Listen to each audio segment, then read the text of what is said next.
Creo que es un acierto hablar genéricamente de educar en salud. Yo voy a obviar las diapositivas si llegan por internet bien y si no también.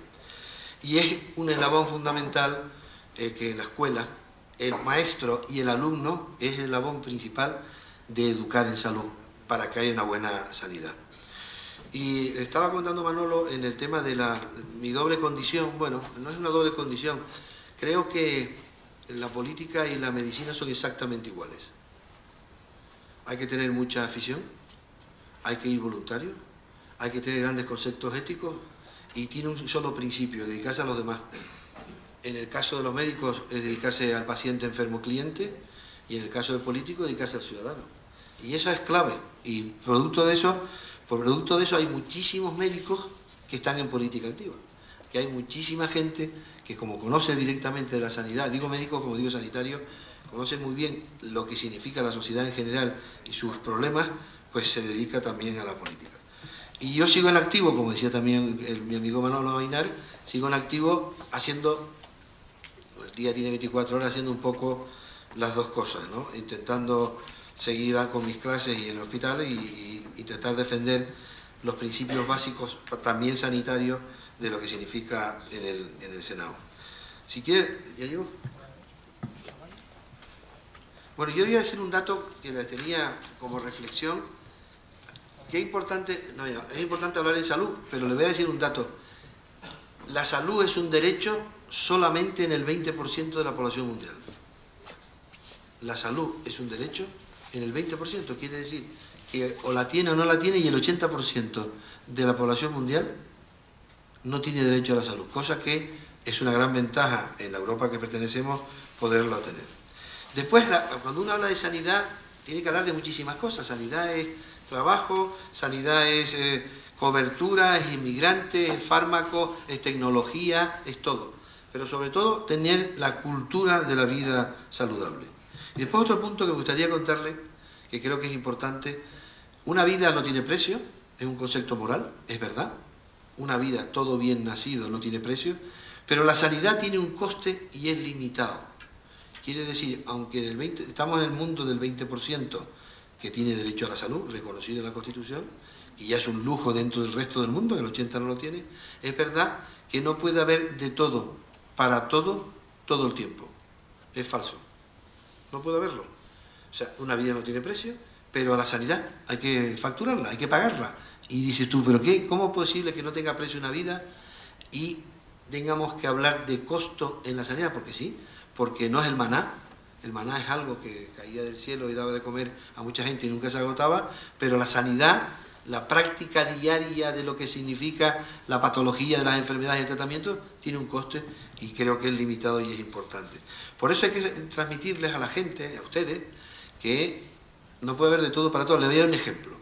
Si en la sanidad pública, ustedes saben que nosotros pertenecemos a Europa y que nosotros estamos dentro del Distrito Único Sanitario Europeo.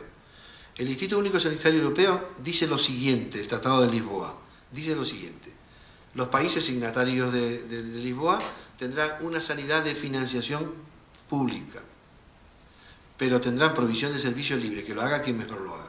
Quiere decir que el concepto público-privado tiene que entrar obligatoriamente para que haya una buena sanidad.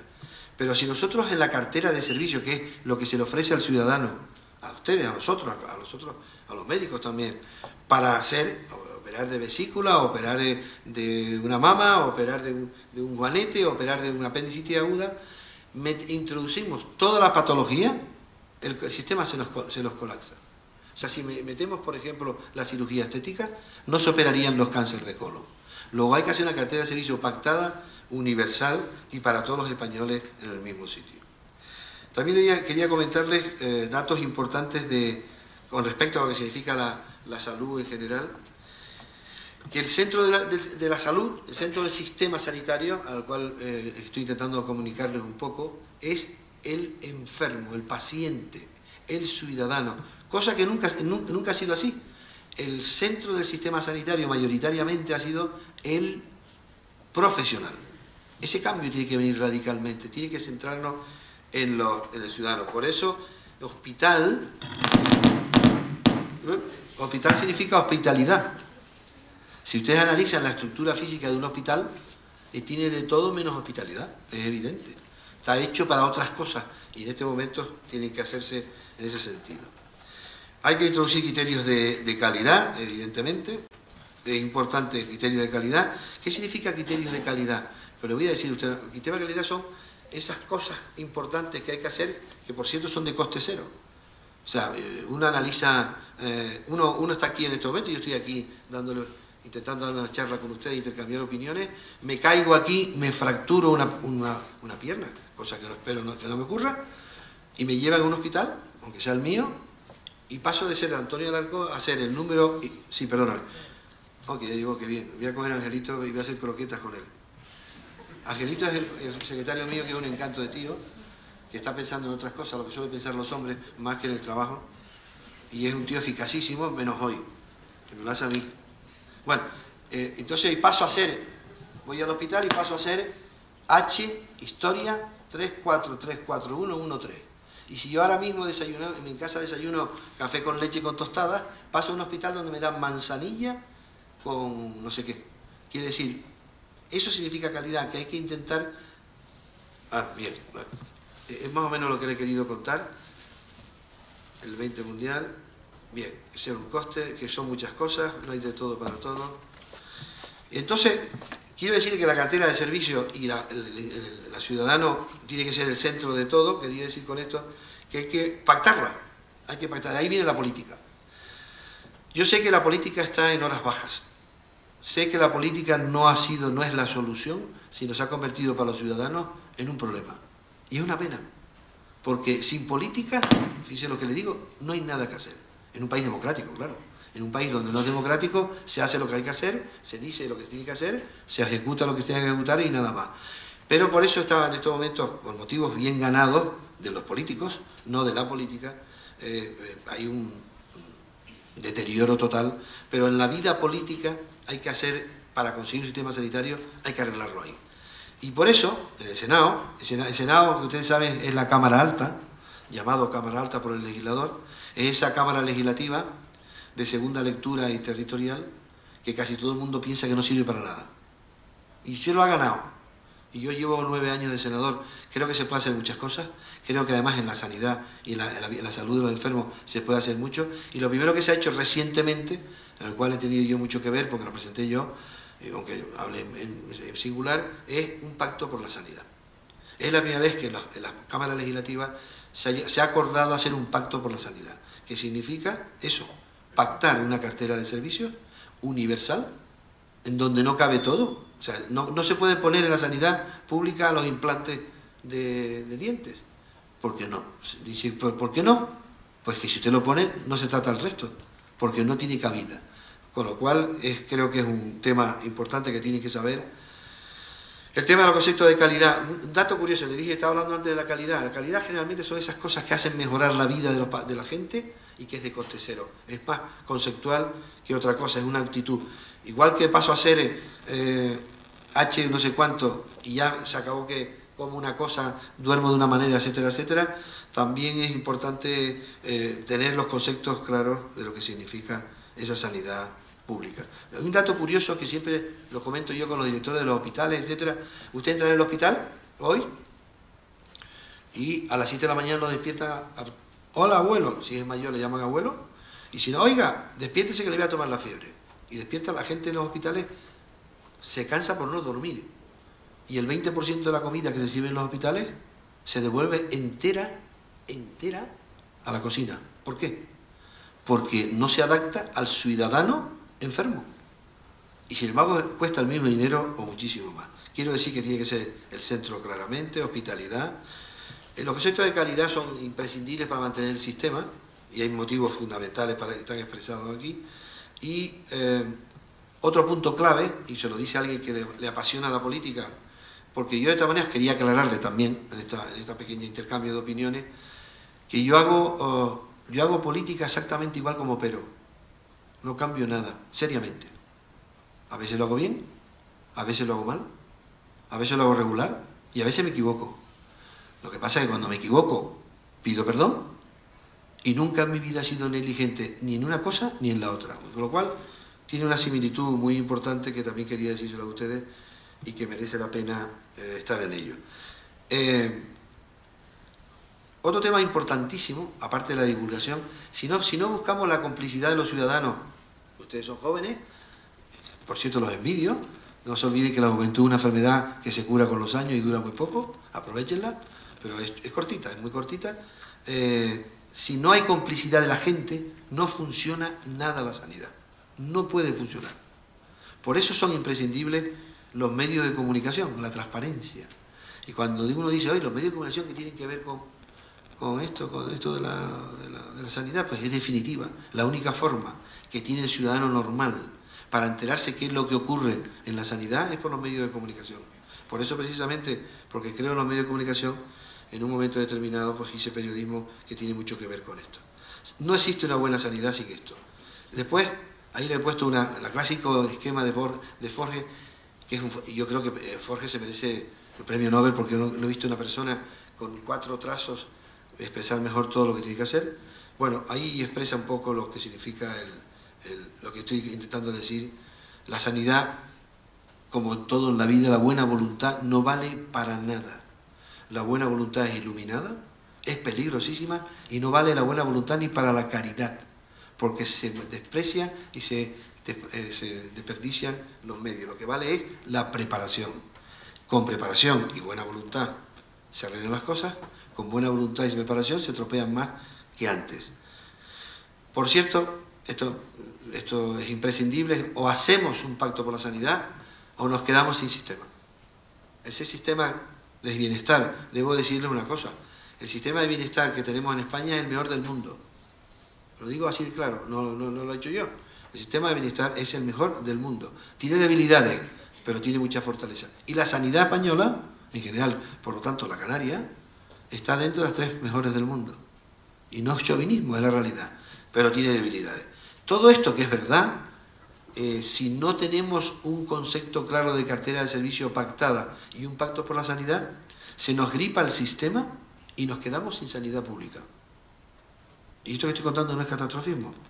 Hace 4 años había un déficit de 18.000 millones de euros que se gastaron y no se pagaron. Eso en un sistema cualquiera estaría cerrado la sanidad.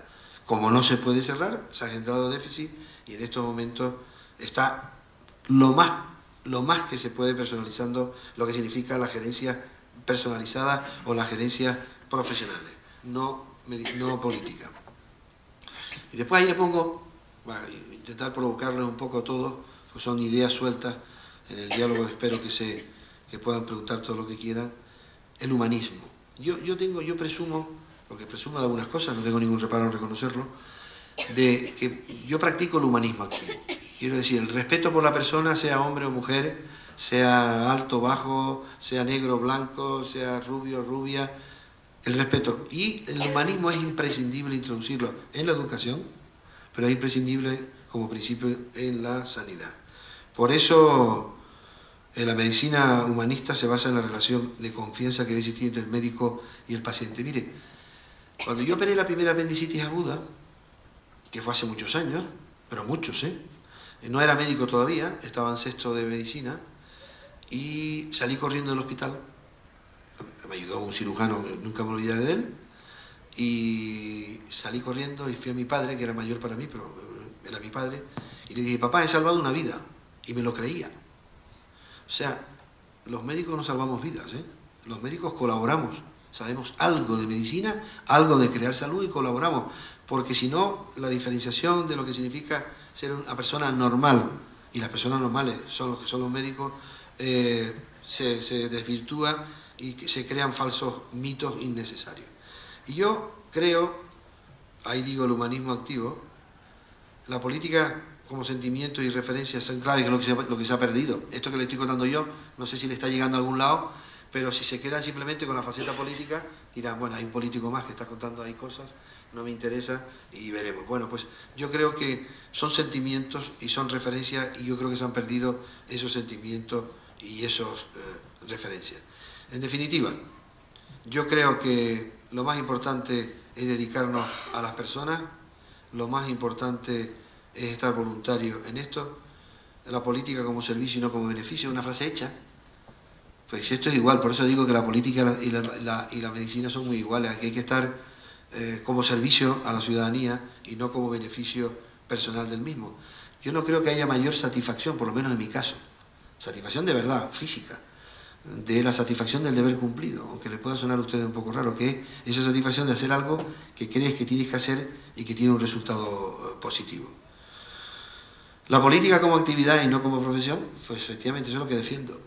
O sea, el que está en política porque tiene que vivir de algo, creo que le hace un daño enorme a la política y se hace un daño, que por cierto hay muchos, que por cierto le hace un daño a las dos cosas, a él mismo y lo que significa la política. Que no hay vacantes es importante. Cuando digo esto que no hay vacantes, yo lo suelto siempre que puedo hablar con alguien. El hecho de que no haya vacantes significa que es que entra quien esté. Si vale, bien. Y si no vale, también. Eso no ocurre en ninguna otra faceta de la vida. Con lo cual, lo que estoy intentando estimular también en este tipo de charlas que tengo la oportunidad de dar es que merece la pena ir a lo público, estar en política sin dejar de ser estudiante o profesional, porque si no, el hueco se lo llena alguien siempre. Creo, esto es otra cosa que quiero compartir con ustedes, que lo hago siempre en política, en medicina, etcétera, que el silencio no es rentable. En mi época, cuando yo estaba en primero o segundo de medicina, el hombre prudente o mujer era el que callaba, oía y no hablaba. Hoy es el imprudente. Creo que es importante hablar, creo que no es rentable no hablar y siempre además implicarse en los procesos. Y después he puesto alguna serie de diapositivas que yo creo que puedo pasar, y lo que hay que hacer en estos momentos, que es lo que estamos haciendo en todas las cosas, son políticas de consenso, porque si no hay políticas de consenso no hay vida saludable, aunque queramos. Y la colaboración público-privada, ha habido, usted sabe, la dicotomía, se está privatizando la sanidad. En Madrid hubo un movimiento, la sanidad española, la europea, de los 27 países signatarios de Lisboa, no se puede privatizar. Es de financiación pública, no gratuita. No es gratuita, es carísima, pero pagada por impuestos. Lo que es imprescindible es que la provisión de servicios, quien dé la sanidad, sea quien mejor la dé. Pública, privada o la que sea. Solamente hay una sola sanidad, la buena, y la pueden dar la colaborada, la que sea. En definitiva, estamos en un momento clave de cambiar el proceso productivo, y ahí tiene que ver la sanidad con las administraciones públicas, y además, unidos valemos más que separados. Aprovechemos recursos entre todos y hablemos todo lo que haya que hablar. Y acabo con una frase que siempre me ha gustado, que fue una persona que con un Cheminova, ¿ustedes se acuerdan de Cheminova lo que era? Para hacer cosas químicas, que lo dejaban en los Reyes, etcétera, y con un microscopio que costaba 4 pesetas, el señor Ramón y Cajal fue premio Nobel. La teoría neuronal de don Santiago Ramón y Cajal todavía no ha sido cambiada, no ha sido cambiada ni con los microscopios ultraelectrónicos. En definitiva, la verdad es un ácido que quema quien lo dice. Es verdad que es así, pero merece la pena que lo hagamos, y en definitiva siempre hay futuro, estrés positivo. Muchas gracias. Me pongo a disposición para discutir, hablar, criticar, lo que quiera. No hace falta que aplaudan, no hace falta. Tranquilidad.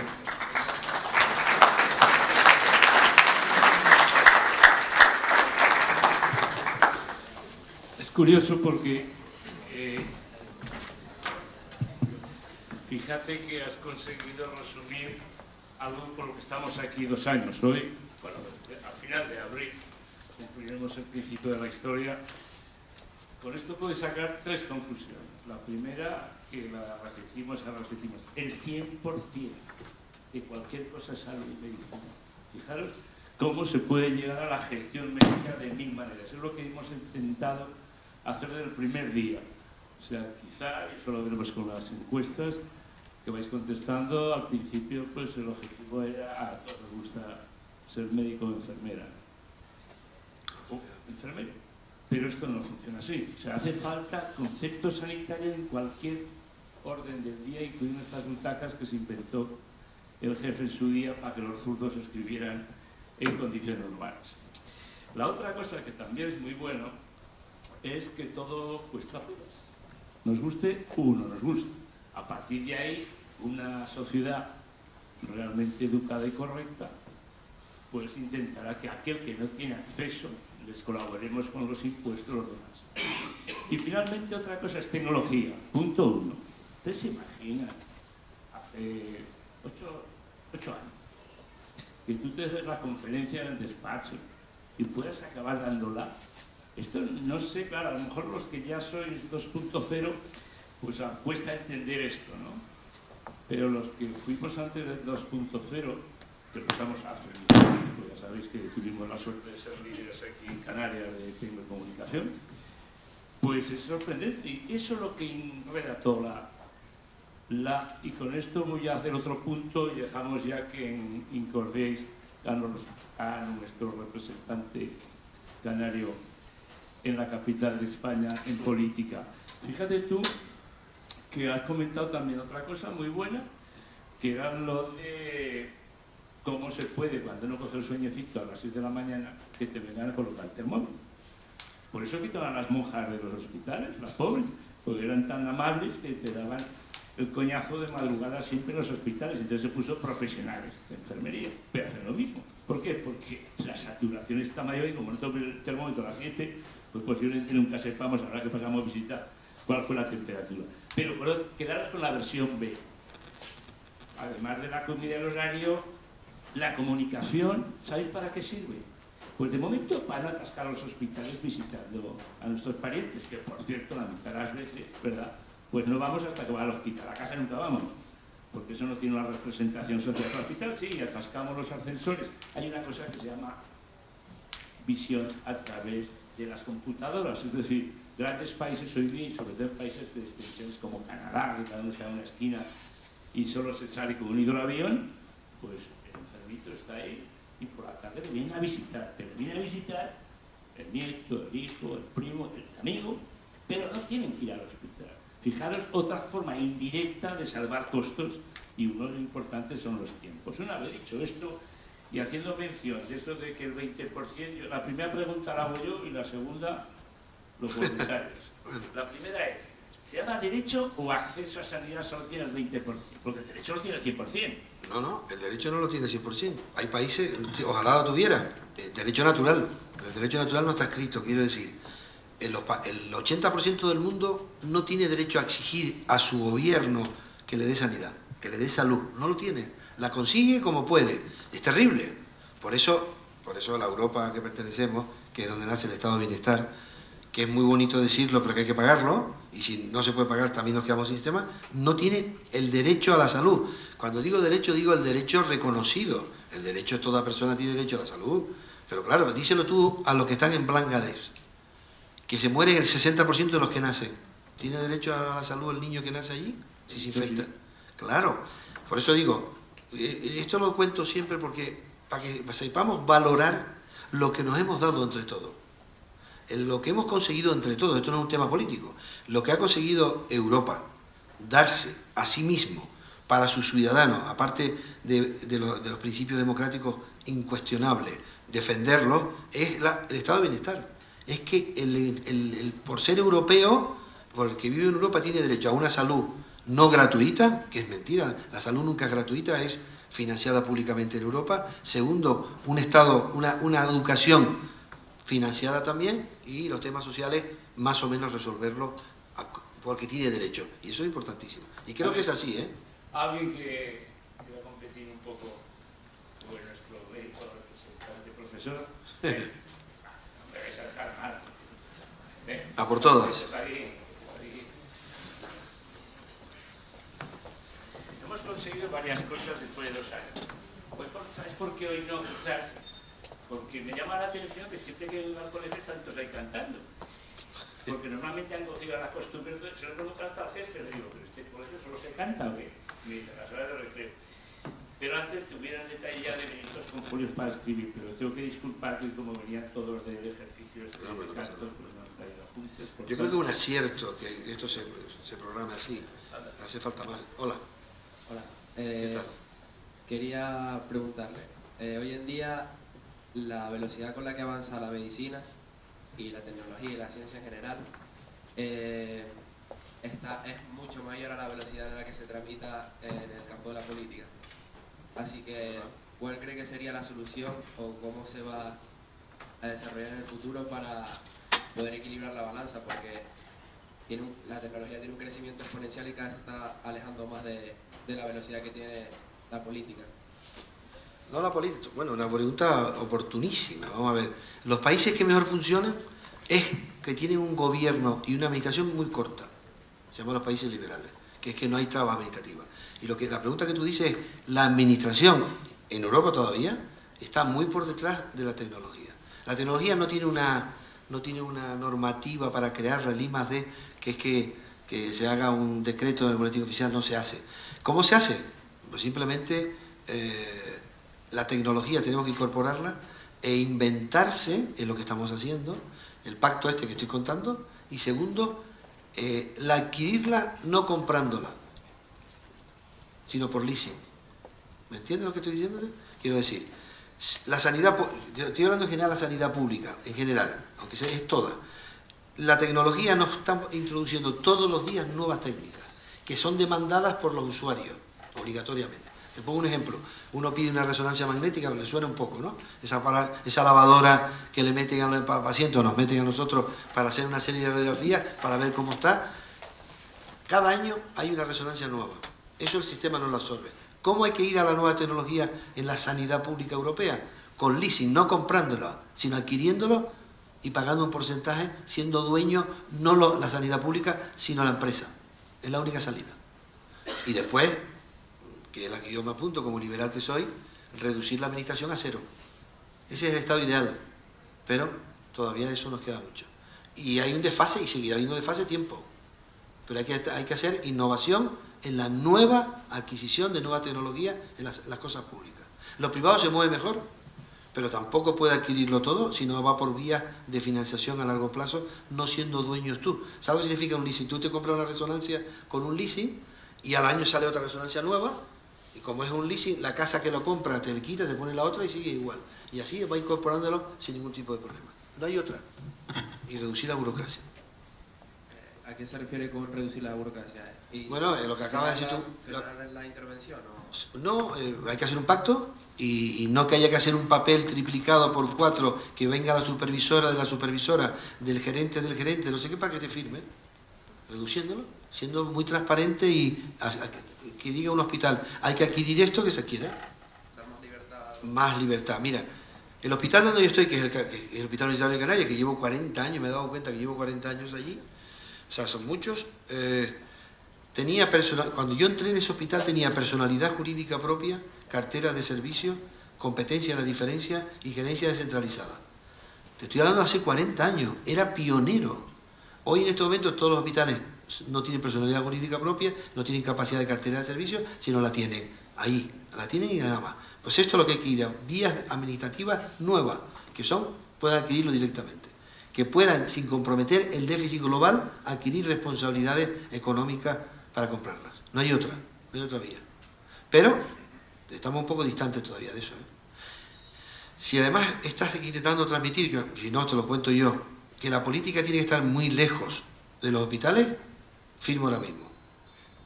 Hay que hacer política sanitaria, pero no hacer política con la sanidad. Y eso se llama pacto. Y hay que alejarse de ese tema. No sé si te contesté. Sí, pero desvincularla completamente. No, completamente no. A ver, el dinero público, si tú haces un pacto por la sanidad, que es lo que estamos haciendo nosotros ahora. Hoy es el día, por cierto, Manolo, hoy es el Día Mundial de la Salud. No sé si es coincidencia que estemos hablando. Pues hoy es el Día Mundial de la Salud. Ayer estuve yo en una mesa en Madrid sobre el tema. La tecnología tiene que irse por la vía de un pacto. No puede haber otra cosa. Y si tú tienes un pacto, tienes una cartera de servicio pactada, ¿qué vamos a ofrecer a los ciudadanos? Esto y esto. Se ofrece, se firma por todo el mundo. Cuando digo todo el mundo, ahí interviene la política, ¿eh? Ahí sí, pero ahí en las cámaras, no a otro lado, se arregla el problema. Se arregla gran parte del problema. Y ahí estamos. Y si no conseguimos ese pacto de verdad, no verbal, sino real, en las cámaras legislativas, se nos gripa el sistema y nos podemos quedar sin el sistema sanitario y de bienestar que nos hemos dado todos. Y es así de grave. Vamos a hacer una pregunta.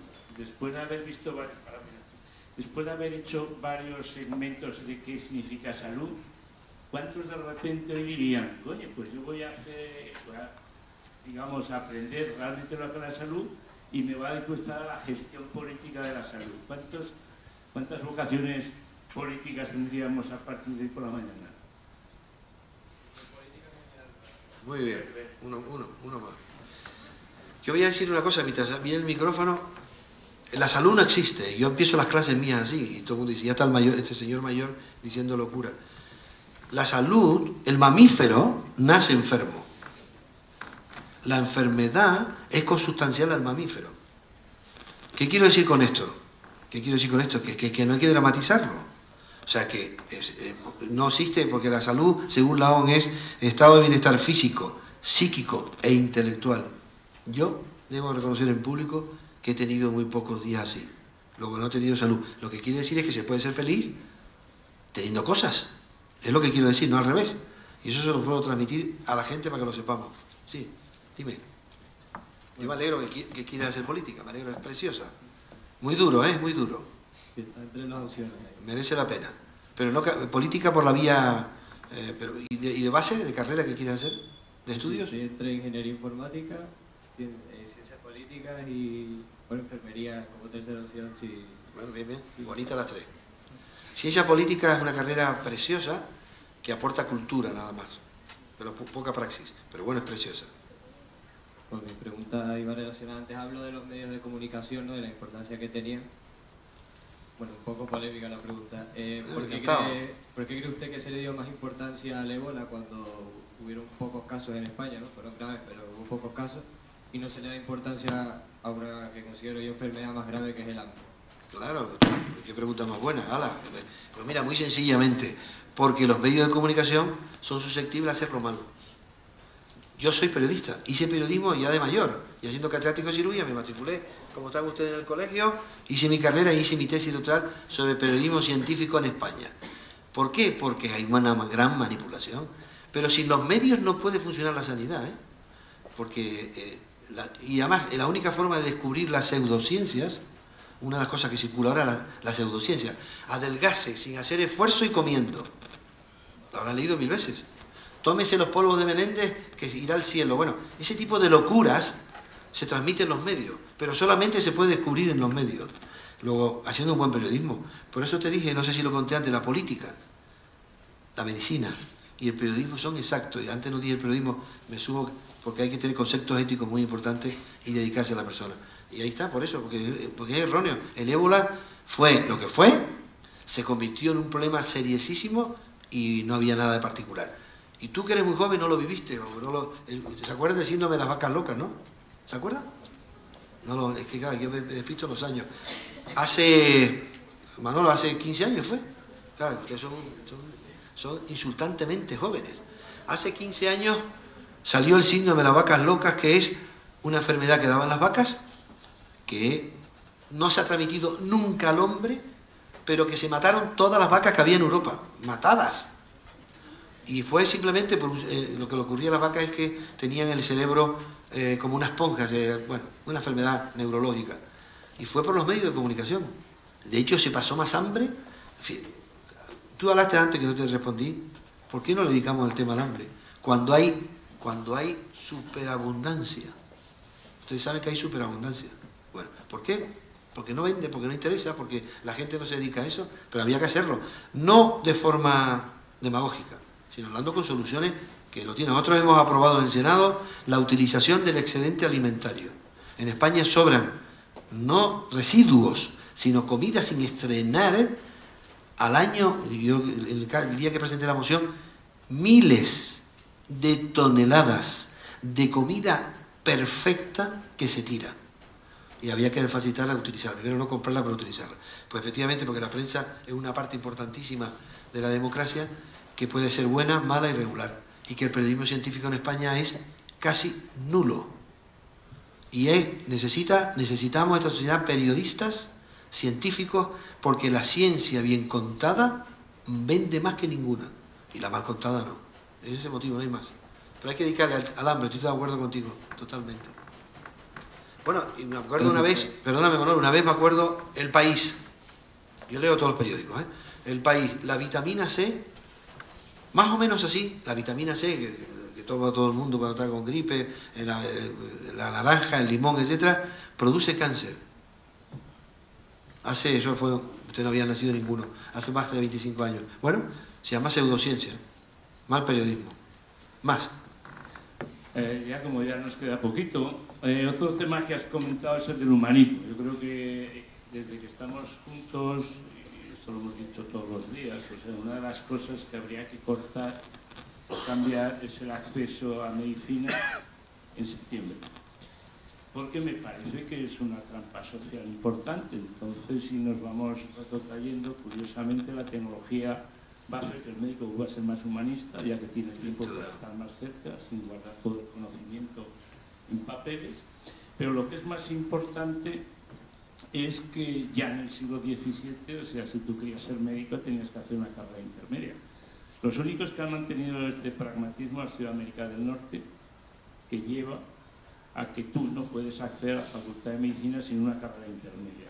Yo creo que esto lo he dicho y lo seguimos repitiendo, porque Educar en Salud, ya digo, como el próximo curso, el próximo día que tengamos las reuniones, la última oficialmente de esos 2 años, y además también tendremos otro tipo de invitados, como os decía antes, vale la pena que dejemos bien claro lo que hace falta. Y ahí necesitaré vuestro apoyo. Yo, ahora que están aquí Héctor y Ida, yo creo que sería bueno que pudierais empezar ya a soltar algún comentario.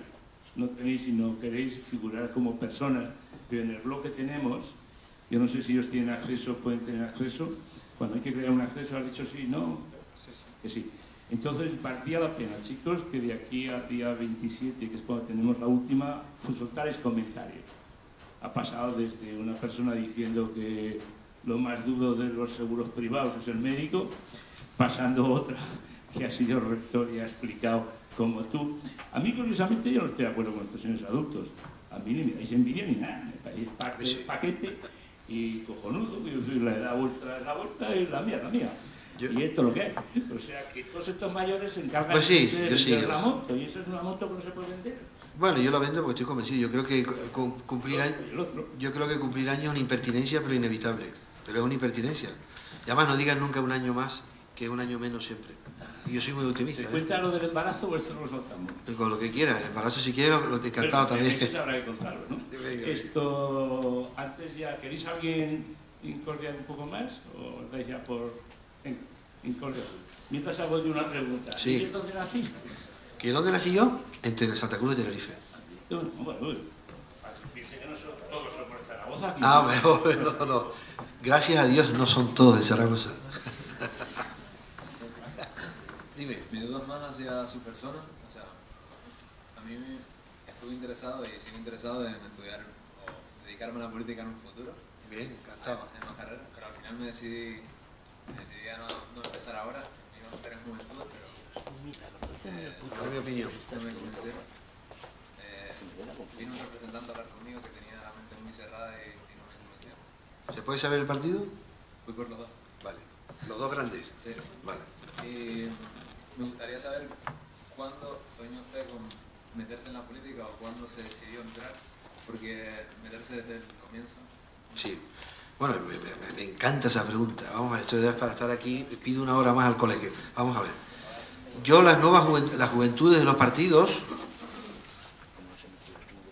han hecho mucho daño a los jóvenes, porque los profesionalizan de joven y los desgracian, incluido el mío.